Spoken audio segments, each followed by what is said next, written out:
High hi friends, friends. আশা করি আপনারা সবাই ভালো আছেন। আপনাদের সবার ভালোবাসা নিয়ে কিন্তু আবার চলে এসেছি সেই হারকিপটে নাটক নিয়ে। তো হারকিপটে নাটকের আমরা 20 থেকে 25 দেখছিলাম। একদম। তার মনে হয় 4টে পার্ট দেখেছিলাম। আজকে আবার পঞ্চম পার্টটা নিয়ে আমরা আবার হাজির হয়েছি। তো এখন থাকতে আমরা ভাবছি যে মানে হারকিপটে নাটকটাই পুরো দেখে শেষ করব, ঠিক আছে? তো চলুন বন্ধুরা, আজকের সেই অসাধারণ দৃশ্যটা দেখে নিই।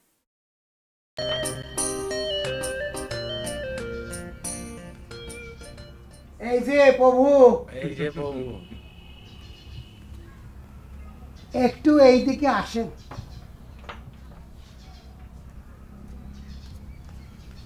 না, হাঁটাটাই অসাধারণ বৃন্দাবন দেশে। হুম। কিছু করবেন? আপনার দর্শন করে পাপস্খলন হোক। আপনার কন্যা কইল আমার জাত ধর্ম সব গেছে, আমি মহা পাপী মানুষ। আপনি আবার প্রভু কয়া পাপ খণ্ডন করবে চাচ্ছেন। কার কথা সত্যি ধরব? জাত ধর্ম থাক আর যাক, আপনি তো প্রভুই, মহাপ্রভু। তা না হলে প্লেনে চড়ে বাবুগিরি করা শখ মাথায় আসে কেবা করে? কি করা যাবে? মানুষের জীবনে যখন অন্য কোনো স্বাদ আহ্লাদ না থাকে, তখন তো একটু এই প্লেনে চড়েই বাবুগিরি করার ইচ্ছে হয়। বাহ, চমৎকার পরিবেশনা। তা আপনার জীবনের কোন স্বাদ পূরণ হয় নাই একটু জানবেন পারে কি? যে সেই দুঃখে আপনি প্লেনের ভাড়ার এক গাদি টাকা খরচ করার চিন্তা করতেছেন। প্লেন ভাড়া নিয়ে এত চিন্তা করতেছেন, কিন্তু আমি যে বিদেশ যায় আর কোনোদিন ফিরে আসবো না সে কথাটা ভাবতেছেন না। এই একটা চিন্তাই ভালো করেছে। ফিরার চিন্তা করলে তো আবার বাবুগিরি করে সেই প্লেনেই চড়তে, আবার সেই এক গাদি টাকা খরচা। শোনো, তুমি বিদেশ যাও, আমি আপত্তি করব না, তবে একটু হিসেবই হয়ে চলো। ট্রেন, বাস, স্টিমারে যাও, পৌঁছাতেই তো কথা নাকি? ট্রেন বাসকে যদি কইতাম পায়ে হাঁটে যাব, তাহলেই আপনি বেশি খুশি হইতেন। তুমি যাবে হাঁটিয়ে, তোমাকে আমি চিনি না। কথায় কথায় পায়ে জুটিয়ে তুলি, সেই শ্রীচরণ কি হাঁটার মতন কষ্ট সহ্য করতে পারবে? তুমি তো ননির পুতুল।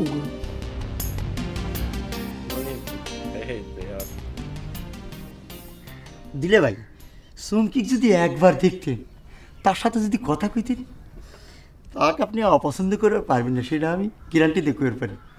তোর কি মাথাটা খারাপ হয়ে গেছে রে বজর? কি আর দিলে ভাই? চুমকিকে আমি দেখি নাই, তার সাথে কথা কই নেই। আমার বিয়ের প্রথম দিন থেকেই তো চুমকি, রেশমা ওকে দেখতেছি না।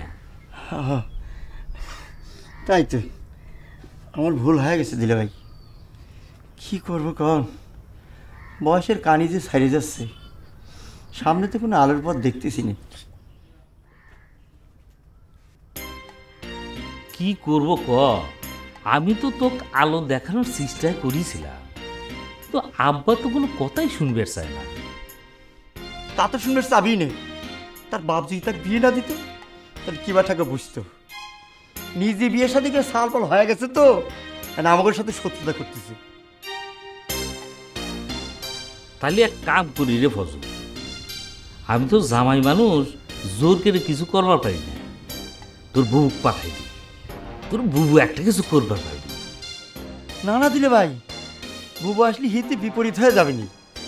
সে একটা মাথা গরম মানুষ, এমন ভেজাল বাধায় দিবি নি।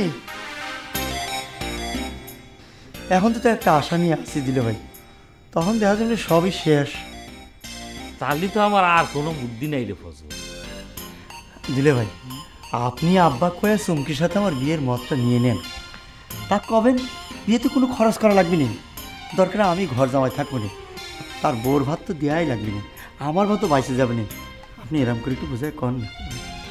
দেখি তুই এত করে যখন করছু, আবার কয়ে দেখি। কিন্তু তার যে মনের অবস্থা, কে রে তুই একটা ইয়াং ছেলে, দাড়ি কাটিস না কে? হ্যাঁ, কি আর কব দিলে ভাই, দাড়ি যে কাটবো তা পাবো কানে। তা আমি তো আনি। মোল্লার মাথায় কিন্তু হেভি হিটলারি বুদ্ধি আছে। এমন করে বরে প্যাসের মধ্যে ফালাই দিল, বর নিজেই ভাত দিয়ে মাংস দিয়ে খাওয়া শুরু করে দিচ্ছে। বুদ্ধি থাকবি নাকি? সকলে কি তোমার মতো বিন্নের ঝোঁক মনে করো? অনেক ভাইবে চিনতে দেখলাম রেশমা যে গোল্লার মাথায় এত বুদ্ধি কি জন্য। তারপর যেটা পাইলাম সেটা হলো বংশগত। নজর আলীর ভাগ্নে না সে। দেখলে তো, তোমাকে যে বিন্নের ঝোপ কলাম সেটা তো এমনি এমনি কই নেই, এমন তো প্রমাণ হয়ে গেল। গুল্লা ভাগ্নে হয়ে যদি এত বুদ্ধি হবে পারে, তুমি যে নজর আলীর বেটা সেটা মনে হচ্ছে না। তোমার মাথায় কিসের জন্য এত গোবর ভর্তি? তাই তো, এইভাবে তো আমি বিষয়টা তলায় দেখিনি।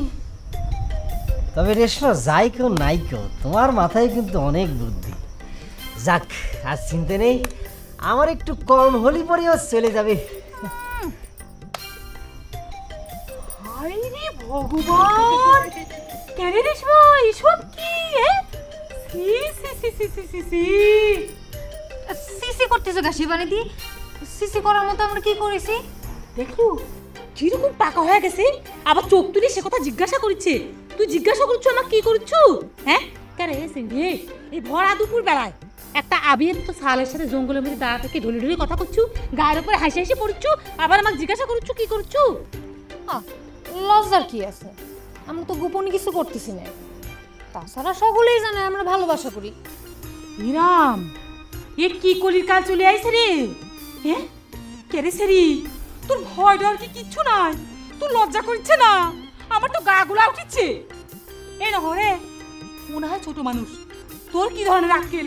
তুই কি ধরনের বেহায়া কাজ করছিস এখানে দাঁড়া থেকে? এই শিবানী, এই জন্য তোর উপর রাগ হয়। নিজে তো বিয়ের সাথে প্রেম ভালোবাসা না করে লাউয়ের বস হয়ে গেছো, অন্য করে সেরাম পাবো না। রেশমি কলা শুনিসনি? আমরা দুজনে ভালোবাসা করি। এ মা, এসব কি কথা করছো তুই? তুই আমাকে করছো এইসব কথা? হায় রে হায় ভগবান, কি বুকা সুকা সাল কয় আমি তোকে জানতাম। তোর পেটে পেটে এই বুদ্ধি? হ্যাঁ, কাকার কাছে সব কথা কয় দিব, সব কথা পই পই করে কব। এখন তো আমার কাছে গঙ্গা জলের মতো পরিষ্কার।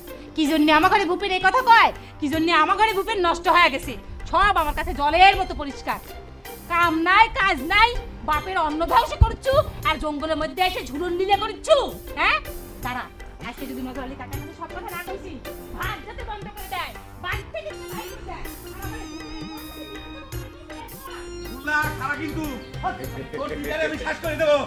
তুই বাজে কথা কয়ে আমার মন ভেঙে দিছিস, একদম ইট মারি দিলাম কিন্তু খারা কিন্তু গুল্লা। ইট যে মারবি, ইটের দাম কত জানো? একখান ইটের, হ্যাঁ মার নিয়ে বেচতে দেই, কম করলেও ৬-৭ টাকা পাম্পটা। ৬-৭ টাকা দাম?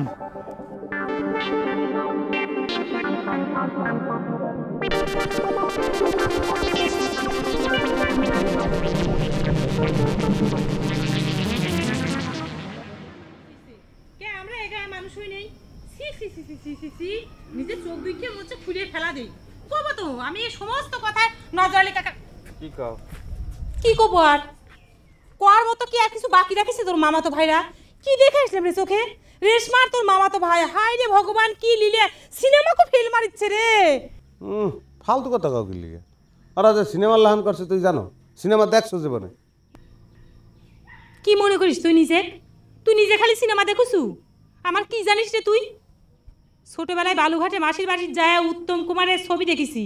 দেখুছু জীবনে উত্তম কুমারের ছবি? ফুটিনি করতেছু এসে?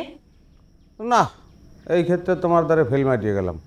যাক, মানুষের সিনেমার গল্প কইতে যাইয়া তোমাকে তো মেলা ক্ষতি হয়ে যেতে আছে। কি করছো গুল্লা? আমার ঘরে আর কে ক্ষতি করলো? কিরা আবার আমার ঘরে মাথায় বাড়ি মারলো? কত ভয়! কারণ এই কথা তোমাকে বলবো কিভাবে? হয়তো আমার মামাতো ভাই বহর তোমাকে বাগানের মধ্যে একখান চকচকে ইট দেখছে, আজ থেকে উড়াই একটা কুন্তলা লই রওনা দিচ্ছে। ভগবান, কেরে গুল্লা, তোরই তো মামা তো ভাই বহর, কেমন করে এত চোর হয়েছে কত? সেদিন একবার দুপুরবেলা আমার বাড়িপুর গেছে, গাছে দেখে একটা নাম পড়েছে, ধুপুত করে তুলে নিয়ে কয় কি এই আম বলে উইয়ের। আবার আজকে কচু ইটের কথা, কত সহ্য করবো রে আমি? আর তো সহ্য করা যাচ্ছে না, আমি যাই, তুই যা।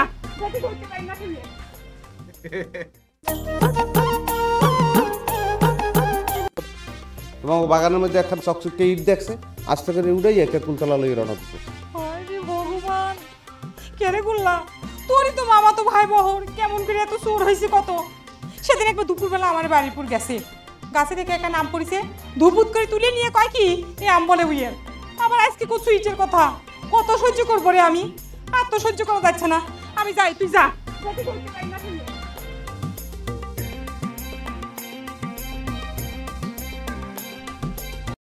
তো বন্ধুরা দেখলেন, সত্যি কথা বলতে নাটক কিন্তু খুবই মারাত্মক, ভিউ হচ্ছে, প্রত্যেকের অভিনয় কিন্তু মারাত্মক, ভিউ হচ্ছে না সেটা আলাদা ব্যাপার, কিন্তু এই যে নাটকটা বাংলাদেশের জনপ্রিয় নাটক, তো আমরা ভাবলাম আর ভিউর ওপর চিন্তা করে লাভ নেই। যদি সত্যি কথা বলতে যেহেতু ভালো নাটকটা, তাই আমরা এই নাটকটা পুরোটা শেষ করার চেষ্টা করব। দেখা যাক, আমরা আগামী দিনে এই নাটকটা কিন্তু কন্টিনিউ দিতে থাকবো। আপনারা যারা এখনো পর্যন্ত আমাদের চ্যানেলটা সাবস্ক্রাইব করেননি তারা কিন্তু সাবস্ক্রাইব করে নিন। আর ভিডিওর কিন্তু অরিজিনাল লিঙ্ক আমার ডেসক্রিপশন বক্সে দেওয়া থাকবে, চাইলে আপনারা সেখান থেকে অরিজিনাল ভিডিওটাও দেখে নিতে পারেন।